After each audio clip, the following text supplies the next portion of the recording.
کسی نے الحمد شریف پڑھی اور غلطی سے بھولے سے رکوع میں چلا گیا، رکوع میں یاد آیا کہ سورت ملانا بھول گیا تھا تو اب پلٹ آئے اور سورت ملا لے۔ رکوع میں یاد نہیں آتا، اس کو قومہ میں یاد آتا ہے کہ میں نے رکعت ملانا بھول گیا تھا تو اب بھی پلٹ آئے، فرض کی قیام کی طرف پلٹ آئے، قرات کرے، پھر رکوع کرے، پھر قومہ کرے اور سجدہ کرے۔ لیکن وہ رکعت ملانا بھول گیا اور سجدے میں چلا گیا، اب نہیں پلٹ سکتا، اب وہ رکعت مکمل ہو گئی، اب آخر میں سجدہ سہو کر لے۔ تو سورت ملانا بھول گئے تو واپس پلٹنا واجب ہے،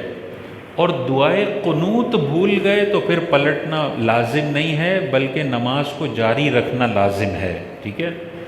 تو بعض لوگ کیا غلطی کرتے ہیں، دعائے قنوت بھول کے رکوع میں چلے گئے، رکوع میں یاد آتا ہے دعائے قنوت بھول گئے تو پلٹ آتے ہیں، یہ پلٹ آئیں گے تو یہ گناہ ہے، یہ جائز نہیں ہے، یہ آپ واجب کے لیے پیچھے پلٹ رہے ہیں،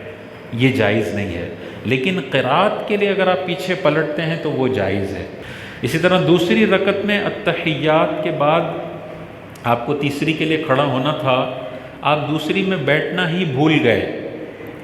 تو اب آپ قیام کی طرف چلے گئے اور اتحیات واجب ہے، تو اب آپ قیام سے اتحیات کی طرف نہیں لوٹ سکتے، اب اسی طرح نماز جاری رکھیں، آخر میں سجدہ سہو کر لیں۔ لیکن اگر آپ کی چوتھی رکعت میں اتحیات کے لیے آپ بیٹھنا بھول گئے، پانچویں کے لیے کھڑے ہو گئے، اب پلٹنا واجب ہے۔ تو بس یہ ذہن میں رکھیں،